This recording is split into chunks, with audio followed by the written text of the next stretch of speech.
ओम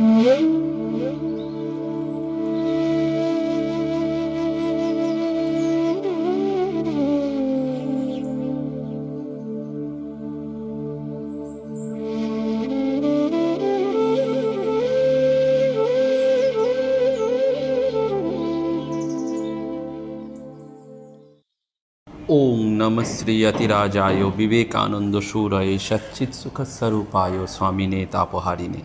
শ্রী শ্রী ঠাকুর, শ্রী শ্রী মা এবং স্বামীজি মহারাজের রাতুল চরণে ভুলুণ্ঠিত প্রণাম নিবেদন করি। প্রাণারাম বাংলা ইউটিউব চ্যানেলে সম্প্রচারিত সৎকথায় প্রতিদিনের মনন এই ধারাবাহিক অনুধ্যানে আজকে আমরা স্বামী বিবেকানন্দের জীবনের এমন ঘটনা নিয়ে স্মরণ মনন করব যেটি আমাদের অবাক করে দিতে পারে।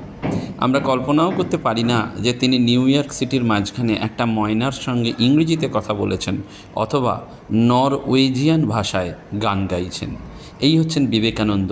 সেই স্বামীজির কথাই আজকে আমরা স্মরণ মনন করব এবং আর দুদিন পরেই রাজা মহারাজের পূর্ণ আবির্ভাব তিথি। অভিন্ন হৃদয়েষু ছিলেন রাজা মহারাজ এবং স্বামীজি, সেই নিয়েও আমরা স্মরণ মনন করব। ভুবনেশ্বর মঠ সেজে উঠেছে, শিকরাকুলিন গ্রাম সেজে উঠেছে রাজা মহারাজের এই পূর্ণ আবির্ভাব তিথিকে স্মরণ করে তাদের শ্রদ্ধার্ঘটুকু রাজা মহারাজের চরণে নিবেদন করার জন্য। আমি এই মুহূর্তে যেহেতু লাইভ প্রিমিয়ার রেকর্ডিংয়ের মাধ্যমে সৎকথায় প্রতিদিনের মনন চলছে, বুঝতেই পাচ্ছেন বাইরের একটি আওয়াজ হয়তো আমাদের মনঃসংযোগে ব্যাঘাত করতে পারে, কিন্তু আমরা আমাদের মনকে দৃঢ়তার সাথে ঠাকুরের সাথে একাত্ম করে ফেলার চেষ্টা করব, ঠাকুরের চরণতলে নিজেকে নিবেদিত করার চেষ্টা করব, যাতে এই বাইরের বাধা আমাদের কাছে অন্তর্জগতের কোনো বাধা হিসাবে প্রতিভাত না হয়। স্বামী বিবেকানন্দের তিরোভাবের 6 মাস আগের কথা। কলকাতায় তার সঙ্গে ব্রহ্মবান্ধব উপাধ্যায়ের সাক্ষাৎ হয়েছিল এবং কলকাতা শহরে তখন বেদান্ত বিজ্ঞানের একটা রোল তুলবার জন্য উপাধ্যায় মশাই বিশেষ অনুরোধ করলে স্বামীজি বলেছিলেন তিনি আর বেশি দিন বাঁচবেন না। মঠের এবং অন্যান্য কাজের সুবন্দোবস্ত করবার জন্যই তিনি ব্যস্ত আছেন, অন্য কিছুর জন্য অবসর তার নেই। এই ব্রহ্মবান্ধব উপাধ্যায় মশাই তাঁর স্মৃতিচারণ করেছেন যে সেই দিন তার সকরুণ একাগ্রতা দেখিয়া বুঝিতে পারিয়াছিলাম যে লোকটার হৃদয় বেদনাময়, ব্যথায় প্রপীড়িত। কাহার জন্য বেদনা, কাহার জন্য ব্যথা, দেশের জন্য বেদনা, দেশের জন্য ব্যথা। যখনই ওই ব্যথার কথা ভাবি, বেদনার কথা চিন্তা করি আর জিজ্ঞাসা করি বিবেকানন্দ কে, তখন ওই ব্রহ্মবান্ধব উপাধ্যায় বলছেন যে দেশের জন্য ব্যথা কি কখনো শরীরিনী হয়? যদি হয় তো বিবেকানন্দকে বুঝা যাইতে পারে। বিবেকানন্দের দুঃখ যন্ত্রণা সারা জীবনব্যাপী ছিল এবং পিতার মৃত্যুর পর প্রাণপ্রিয় মাতা এবং ভ্রাতা ভগিনীর দুঃখ দারিদ্র্য তাকে বেদনা বিদ্ধ করেছে। গুরুর আদর্শকে বাস্তব রূপায়ণের জন্য তিনি প্রাণপাত পরিশ্রম করেছেন এবং ভারতের দিন দরিদ্র মানুষের জন্য দিবারাত্র যন্ত্রণায় তিনি ছটফট করেছেন।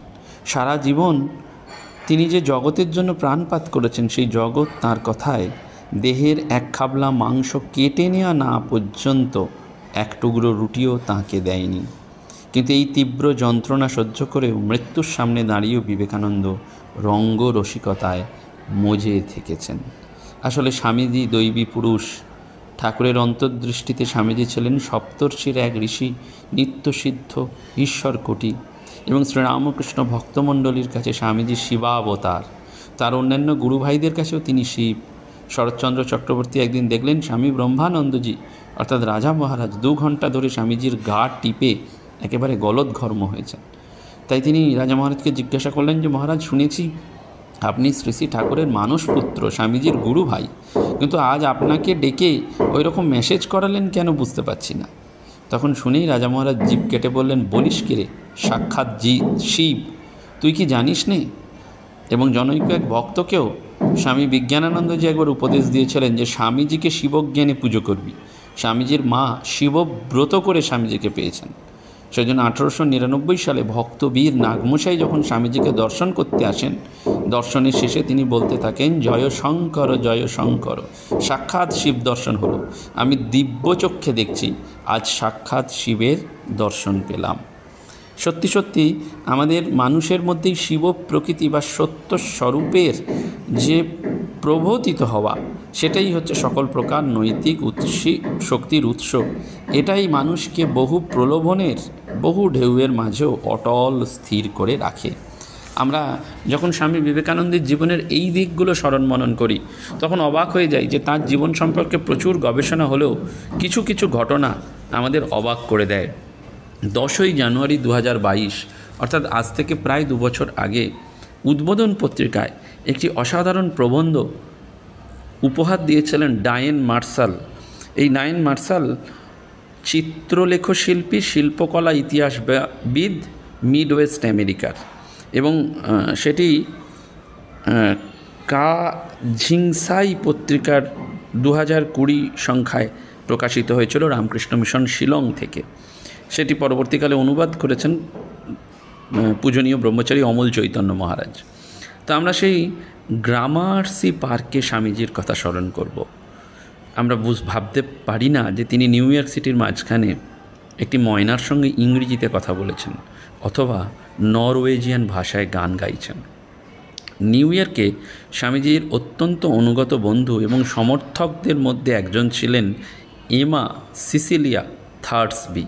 তিনি ছিলেন 1845 থেকে 1931, এই তার জীবনের ব্যক্তিকাল ছিল।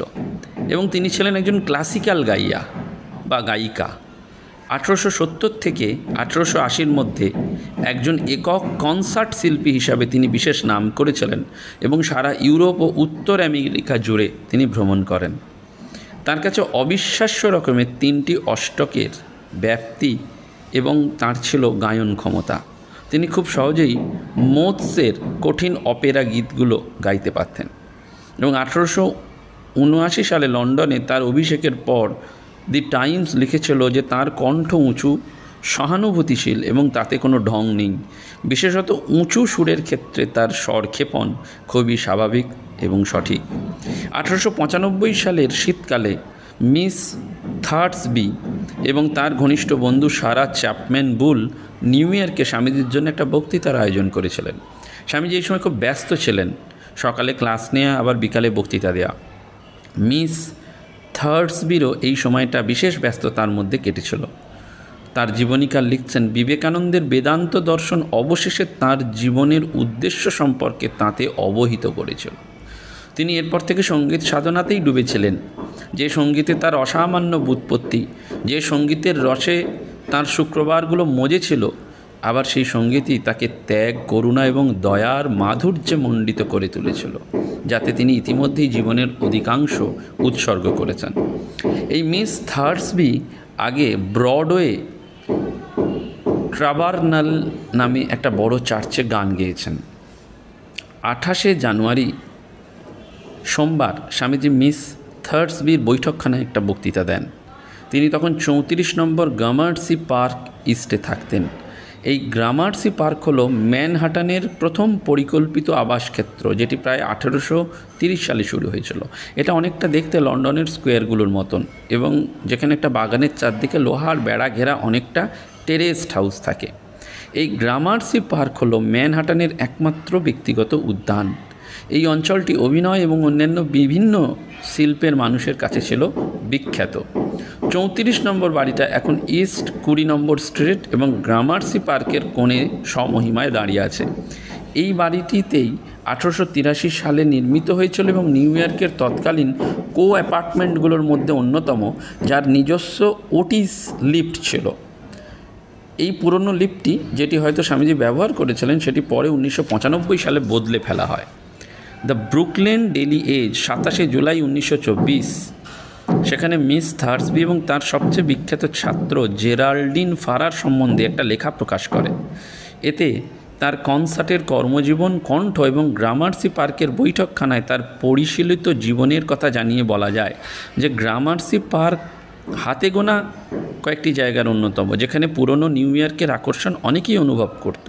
মিসেস থার্সবির বাড়িতে একটা বিরাট বৈঠকখানা ছিল এবং সেটা মার্কিন মুলুকের অন্যান্য বৈঠকখানার সাথে খুব মিল ছিল। এবং একটি ঘরে মিস থার্সবি এবং তার বোন মিস ইনা থার্সবি জানুয়ারি মাসের শুক্রবারগুলোতে অতিথিদের সঙ্গে দেখা করতেন, এবং একটা বড় ঘরের প্রান্তে ছিল জর্জ P.A. হ্যালির আঁকা মিস থার্সবির একটা পোর্ট্রেট, অর্থাৎ সেই ভাস্কর্য শিল্পমণ্ডিত ঘটনার কথা বলা হয়েছে। এবং লিলিয়ান এডগার্ডেন নামে সাংবাদিক মিস থার্সবির সাক্ষাৎকার নিয়েছিলেন। তিনি স্বামীজির কথা বলতে গিয়ে প্রেজেন্ট টেন্স ব্যবহার করেছেন, যেন তিনি বুঝিয়েছেন যে স্বামীজি তখনও জীবিত। হতেই পারে মিস থার্সবি স্বামীজি সম্বন্ধে এমনভাবে কথা বলেছেন যে সাংবাদিকের তেমনই মনে হয়েছে। অর্থাৎ স্বামীজি মিস থার্সবির জীবনে এক জ্বলন্ত অস্তিত্ব ছিলেন।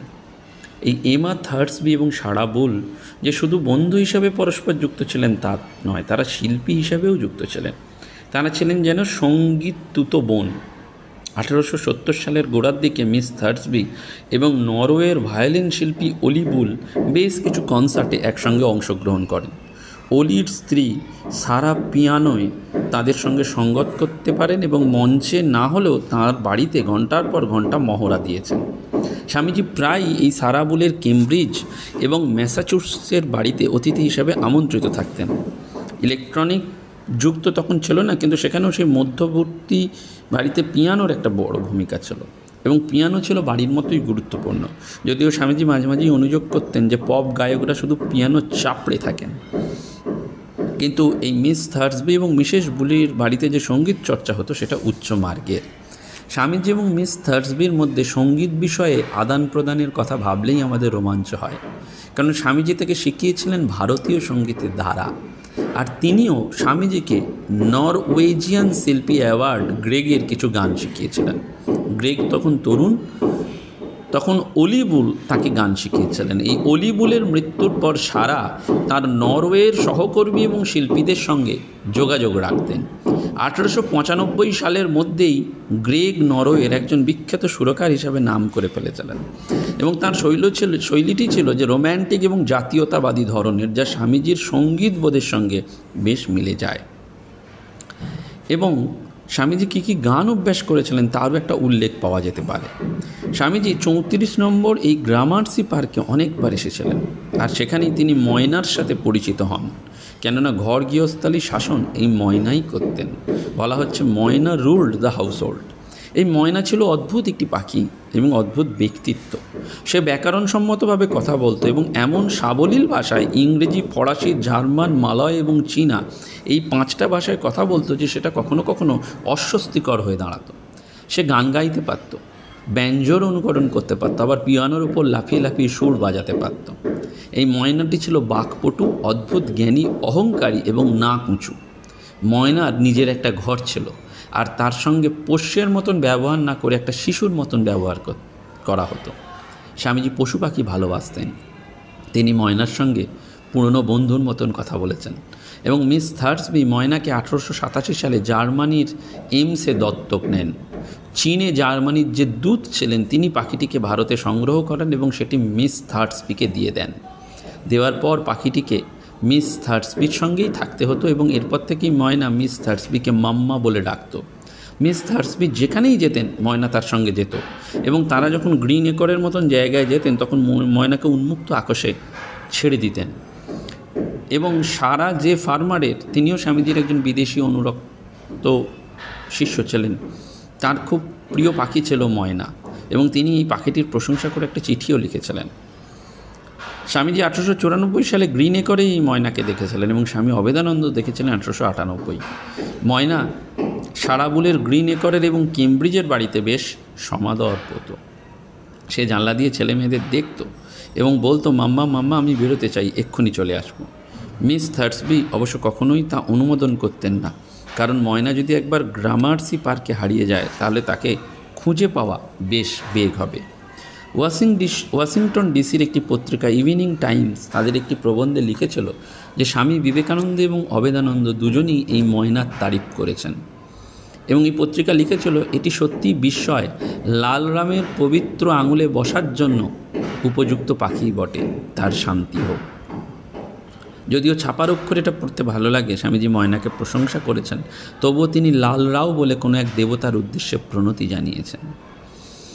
এবং এই লাল রাও কে না, 1890-এর দশকে মার্কিনবাসীর কাছে লাল রাও ছিলেন একজন কাল্পনিক চরিত্র। স্যার আর্থার কোনান ডয়েলের এক লেখা শার্লক হোমসের নামে যে রহস্য আছে তার ভারতীয় বৃত্ত। অর্থাৎ এই সংবাদিক তথ্যগুলোকে গুলিয়ে ফেলেছেন, কিন্তু স্বামীজি এবং অবেদানন্দজি ময়না সম্পর্কে অন্যত্র কিছু প্রশংসাও অবশ্যই করেছেন। 1 ডিসেম্বর 1898 ময়না নিউ ইয়র্ক অ্যানথ্রিওলজিক্যাল সোসাইটিতে তারকার মতন আবির্ভূত হয়েছিল এবং সাংবাদিক ময়নাকে বিশ্বের সবথেকে বুদ্ধিমান পাখি বলেছে। অবশ্যই 27 জানুয়ারি 1899-তে শেষ নিঃশ্বাস ত্যাগ করে। তার বয়স হয়েছিল 15 বছর। ময়নার অদ্ভুত রকম সকম সব আচরণ ছিল। মৃত্যুর পর 3 জন চিকিৎসক তার শরীরের তদন্ত করেন। তারা কেউ পশু বা পক্ষী বিশেষজ্ঞ ছিলেন না, কিন্তু তারা নির্ধারণ করেন ময়না মেরুদণ্ডের মেনিনজাইটিসে মারা গেছেন এবং মস্তিষ্ক ষড়যন্ত্র ছিল অস্বাভাবিকভাবে বড়। মৃত্যুর পর ময়নাকে স্টাফ করে একটা বেলজারে মিস থার্সবির বাড়িতে রাখা হয়। ময়নার মৃত্যু সংবাদ সারা দেশের সংবাদপত্রে ছাপা হয় এবং এই মিস থার্সবির পোষা ময়নাটি সকলের ভালোবাসার ধন ছিল, কিন্তু সে এক হিসেবে ছিল বড় একা। পোকামাকড়ের আক্রমণ থেকে বাঁচাতে 1865 সালে হাওয়াইতে দক্ষিণ এশীয় কিছু ময়না আনা হয়েছিল এবং নিজের প্রজাতির পাখিদের সাথে সে মিশতে পারেনি। অর্থাৎ ওই ময়নার সাথে স্বামীজির দেখা হয়েছিল, কথা হয়েছিল। এটি আমাদের স্মরণ করতে ভালো লাগে এবং ভাবতে ভালো লাগে যে দেশের জন্য শুধু ব্যথা নয়, স্বামী বিবেকানন্দ যে পশু পাখিদের প্রতিও ভালোবেসেছেন এবং তাদের যে দুঃখ কষ্ট যন্ত্রণা তাদের মতন করে মিশেছেন। বিবেকানন্দের এই ছিল পবিত্রতা এবং এটি বোধহয় শিবের মূল বৈশিষ্ট্য, যে শিব প্রতিটি জীবের মধ্যে বাস করেন। সৎকর্মের দ্বারা যখন চিত্ত শুদ্ধ হয় তখন তিনি নিজেকেই প্রকাশ করেন। সেজন্য স্বামীজি বারবার বলছেন, দুঃখবার জর্জরিত যে যেখানে আছো সব এসো, তোমাদের সব বোঝা আমার ওপর ফেলে দিয়ে আপন মনে চলতে থাকো, আর তোমরা সুখী হও এবং ভুলে যাও যে আমি একজন কোনো কালে ছিলাম। নমস্কার, ধন্যবাদ। প্রাণারাম প্রাণারাম প্রাণা